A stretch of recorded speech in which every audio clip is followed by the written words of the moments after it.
किसी नगर में एक सेठ रहा करते थे। सेठ के 2 बेटे और 2 बेटियां थीं। बेटे शादीशुदा थे, उनका अपना परिवार था। बहुएं भी बहुत अच्छे स्वभाव की थी। सेठ को अब अपनी दोनों बेटियों, जिनमें से एक का नाम पूर्णिमा और दूसरी का नाम अमावस्या था, उन दोनों के विवाह करने थे। सेठ की दोनों बेटियों के स्वभाव में बहुत अंतर था। पूर्णिमा सदैव पूजा पाठ में लीन रहती थी और अमावस्या कोई पूजा पाठ नहीं करती थी।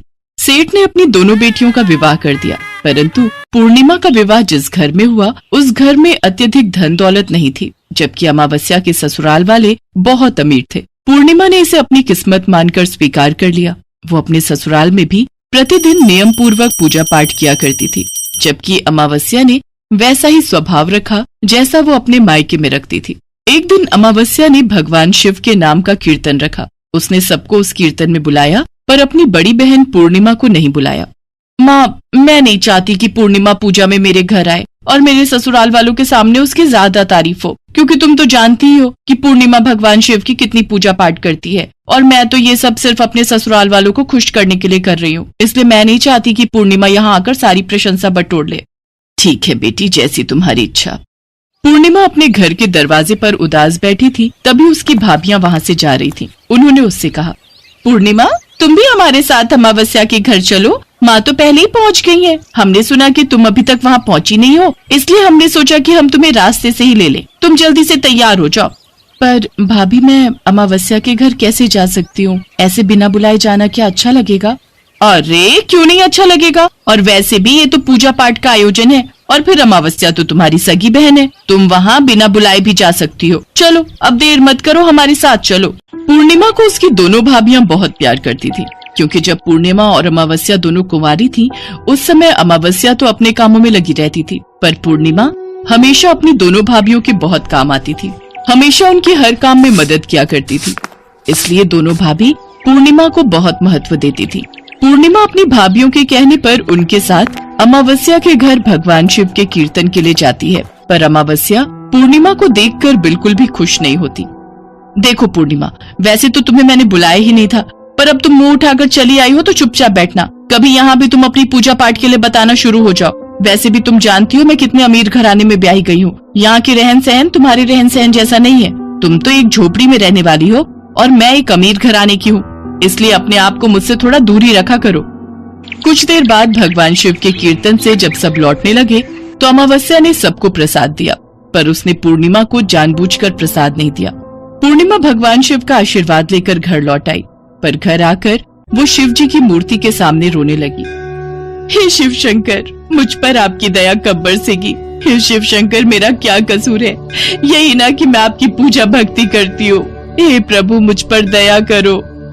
ऐसे ही दिन बीते। एक दिन पूर्णिमा अपने पति से बोली, सुनिए, मैं कुछ दिनों के लिए अपने मायके जाना चाहती हूँ। बड़ी भाभी की तबीयत थोड़ी ठीक नहीं है और छोटी भाभी भी अपने मायके गई हुई है। मैं सोच रही थी कुछ दिन भाभी के साथ रुकूंगी तो उन्हें आराम मिलेगा। हाँ हाँ, तुम जरूर जाओ। बच्चों की चिंता मत करो, उनको मैं और माँ संभाल लेंगे। और फिर पूर्णिमा अपने मायके के लिए निकल पड़ी। रास्ते में महादेव का मंदिर था। पहले वह मंदिर कभी रास्ते में नहीं पड़ा, पर यह सब तो भगवान की लीला थी। पूर्णिमा ने कुछ देर तो सोचा कि उसने अब से पहले यह मंदिर नहीं देखा था। फिर उसे लगा शायद उसकी नजर नहीं गई होगी। उसने भगवान शिव के मंदिर में माथा टेका और जैसे ही वो आगे बढ़ने लगी, उन साधु बाबा ने पूर्णिमा से कहा, बेटी, लगता है तुम कहीं जा रही हो। क्या तुम मेरा एक छोटा सा काम कर सकती हो? हाँ बाबा, मैं अपने मायके जा रही हूँ। बोलिए, मैं आपकी किस प्रकार सहायता कर सकती हूँ? बेटी, इस मंदिर की सफाई बहुत समय से नहीं हुई है। मैं बहुत बूढ़ा हो गया हूँ। मंदिर में आने जाने वाले लोग दर्शन करके चले जाते हैं, पर मंदिर की सफाई का कार्य कोई भी नहीं देखता। क्या तुम मंदिर की साफ सफाई कर दोगी? हाँ बाबा, मैं अभी सारा मंदिर साफ कर देती हूँ। पूर्णिमा ने खूब मेहनत से मंदिर को अच्छे से साफ कर दिया। तब साधु बाबा उससे बोले, सदा खुश रहो बेटी। तुमने आज मंदिर की सफाई करके बहुत ही पुण्य का कार्य किया है। देखना, भगवान शिव शंकर की कृपा से तुम्हारा जीवन बहुत खुशहाली से भरा होगा। बेटी, यहाँ से वापस जाने के समय मुझसे अवश्य मिलना। ठीक है साधु बाबा, मैं आपसे जरूर मिलूंगी। इसके पश्चात पूर्णिमा अपने मायके पहुंच गई। उसकी बड़ी भाभी और माता पिता और भाई उसे देखकर बहुत खुश हुए। पूर्णिमा ने अपनी बड़ी भाभी का खूब ख्याल रखा। तब तक छोटी भाभी भी आ गई थी। पूर्णिमा के स्वभाव को उसकी भाभियां जानती थी कि वो उनकी कितनी देखभाल करती है और वो उन्हीं के लिए वहां आई है। इसलिए पूर्णिमा के जाते समय उसकी भाभियों ने उसे 2 थैले भर कर दिए जिनमें बहुत सारा सामान था। रास्ते में उसे याद था कि उसे शिव मंदिर के बाबा से मिलते हुए घर जाना है। आ गई बेटी, अच्छा हुआ, मैं तुम्हारी ही राह देख रहा था। ये लो बेटी, तुमने उस दिन मंदिर की बहुत सेवा की, इसलिए मैं तुम्हें उपहार स्वरूप ये कुछ सामान दे रहा हूँ। इसे घर जाकर ही खोलना बेटी। आपका बहुत बहुत धन्यवाद बाबा। इसके पश्चात पूर्णिमा घर आ गई। घर आकर उसने जब सारा सामान देखा तो उसकी भाभियों ने थैलों में खूब सारे गहने, कपड़े, मिठाइयाँ, बच्चों के लिए खिलौने और खाने का सामान ये सब दिया था। उसके बाद पूर्णिमा साधु बाबा के दिए हुए थैले को खोलकर देखती है तो वो दंग रह जाती है। वो थैला अशर्फियों और हीरे जवाहरात से भरा था।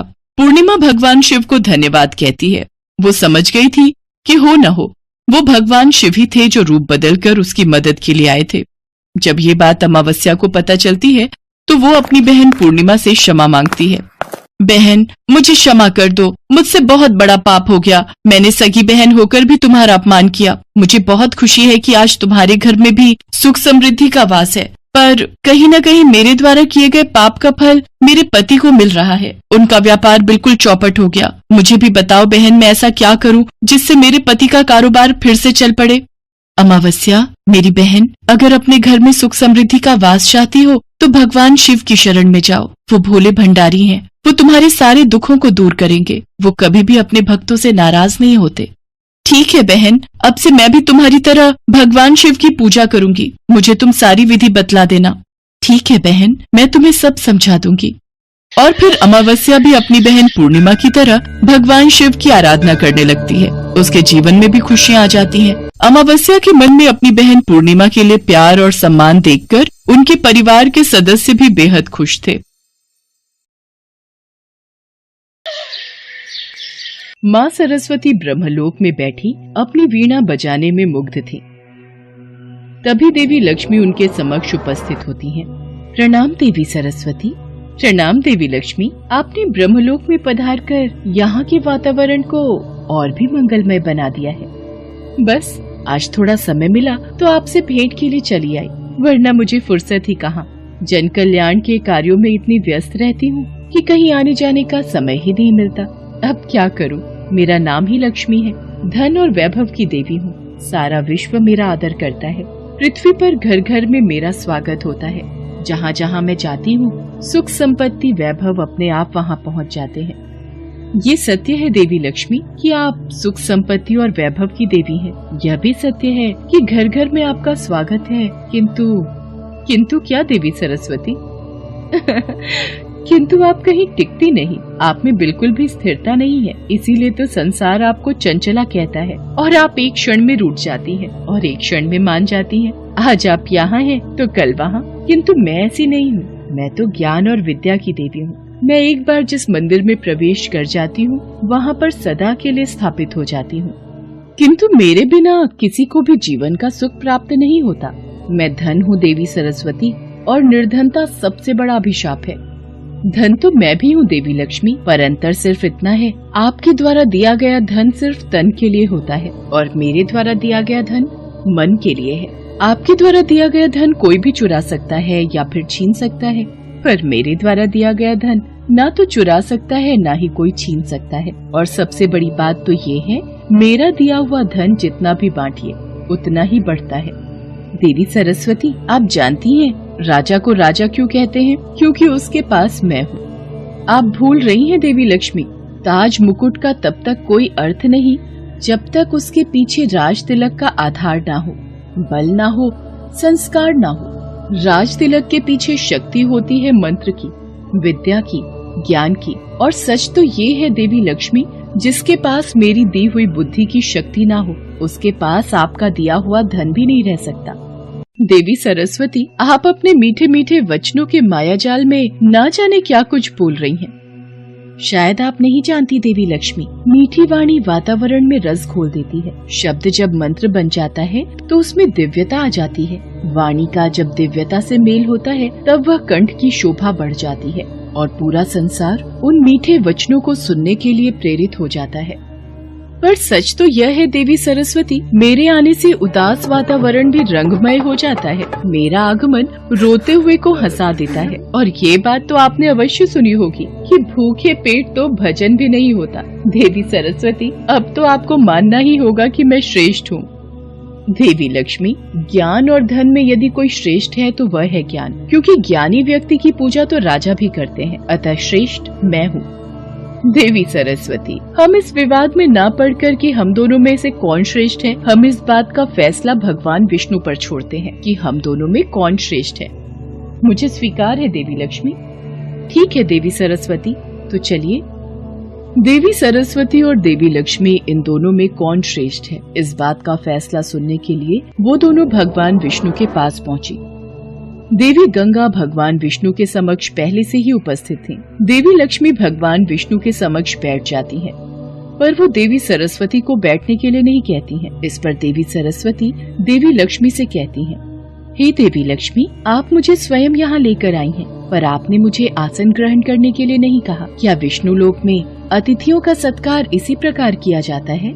क्षमा कीजिए देवी सरस्वती, देवी लक्ष्मी तो भगवान विष्णु के हृदय में निवास करती हैं और मुझे अपने चरणों में रहने का अधिकार स्वयं भगवान विष्णु ने ही दिया है। और रही आपकी बात, आपके लिए तो सदैव ही यहाँ पर स्थान की कमी रहती है। यह समस्या मेरी नहीं, आप ही की है। मैं आपकी अतिथि हूँ, इसलिए आपको अपने स्थान पर मुझे बिठाना चाहिए। देवी सरस्वती, मैं तो अपना स्थान छोड़ने की कदापि सोच भी नहीं सकती, और मैं अपना स्थान छोड़कर भला कहाँ जाऊंगी? तो देवी लक्ष्मी, आप मुझे यहाँ लाई ही क्यों? अब तो यह बात मुझे स्वयं भगवान विष्णु से पूछनी पड़ेगी कि यहाँ मेरा स्थान कहाँ है। किंतु इस समय यह संभव नहीं है देवी सरस्वती। श्री हरि इस समय योग निद्रा में है। तो क्या हुआ देवी लक्ष्मी, मैं उन्हें जगाऊंगी और मैं आपको इसकी अनुमति कदापि नहीं दूं। देवी लक्ष्मी, इस समय आप मेरा घोर अपमान कर रही हैं। देवी सरस्वती, देवी लक्ष्मी सत्य ही तो कह रही हैं। देवी गंगा, मैं जानती हूँ आप देवी लक्ष्मी की हाँ में हाँ क्यों मिला रही हैं, और मैं ये भी जानती हूँ कि मेरे विरुद्ध लगातार आपके कान कौन भरता रहता है। आप गलत समझ रही हैं देवी सरस्वती, भला मेरे कान कौन भरेगा? देवी गंगा, देवी सरस्वती का संकेत मेरी ओर है, ये सोच रही है कि मैं आपको इनके लिए भड़काती हूँ। देवी लक्ष्मी, मुझे संदेह ही नहीं पूर्ण विश्वास है। यह सरासर अन्याय है देवी सरस्वती। यह बात मैं अच्छे से जानती हूँ कि आप भगवान विष्णु के चरणों में स्थान पाने के लिए सदैव ही व्याकुल रहती हैं, किंतु भगवान श्री हरि ने यह स्थान स्वयं मुझे दिया है। आप तो बेकार में ही देवी लक्ष्मी पर क्रोधित हो रही हैं। गंगा सत्य कह रही है देवी सरस्वती। मैं भली भांति जानती हूँ आप दोनों मिलकर मेरे खिलाफ कोई षड्यंत्र रच रही हैं। देवी सरस्वती, यदि आपके मन में देवी लक्ष्मी के लिए कोई बैर है तो कृपया करके मेरे साथ भी इस तरह का व्यवहार नहीं करें, तो यही उचित होगा। देवी गंगे, मैं जानती हूँ मैं स्वयं इतनी सक्षम हूँ कि एक दिन मैं अपने ज्ञान, अपनी बुद्धि और अपनी योग्यता से भगवान श्री हरि के चरणों में ही नहीं, उनके हृदय में भी स्थान जरूर प्राप्त कर लूंगी। नहीं देवी सरस्वती, नहीं, वो दिन कभी नहीं आएगा। नारायण के हृदय में मेरा निवास है, और कोई कितना भी शक्तिशाली क्यों ना हो, मुझे श्री हरि के हृदय से कोई नहीं निकाल सकता। अच्छा, तो आप मुझे चुनौती दे रही हैं देवी लक्ष्मी। देवी सरस्वती, आपका विवाद गंगा से आरंभ हुआ था और आज आपने उस विवाद को आगे बढ़ाकर मेरे तक पहुंचा दिया। देवी सरस्वती, यदि आपको मेरे से ईर्ष्या है कि मैं धन वैभव की देवी हूँ, तो इसमें बुरा मानने वाली कौन सी बात है? यह स्थान तो मुझे स्वयं आदिशक्ति परमेश्वरी ने दिया है। अच्छा देवी लक्ष्मी, आपको इतना अहंकार है अपने वैभव और ऐश्वर्य पर, तो मैं आपको इस स्थान से अर्थात विष्णु लोक से दूर करती हूँ। मैं आपको श्राप देती हूँ, आप विष्णु लोक छोड़कर धरती पर चली जाएंगी।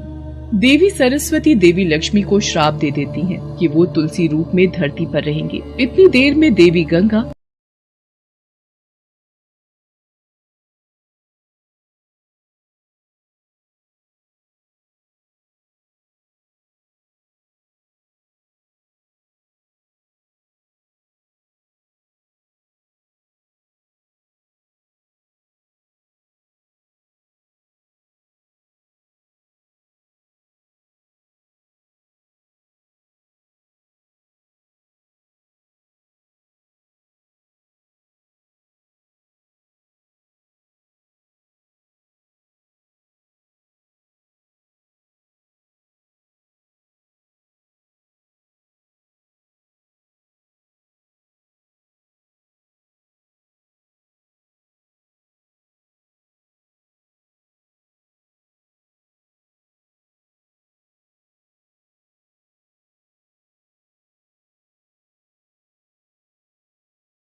दोस्तों, हमें उम्मीद है कि आपको हमारी ये कहानी पसंद आई होगी। कृपया हमारे चैनल को सब्सक्राइब करें और सभी अपडेट्स के लिए बेल आइकन जरूर दबाएं। और हाँ, वीडियो लाइक और शेयर करना मत भूलिएगा। Bye bye.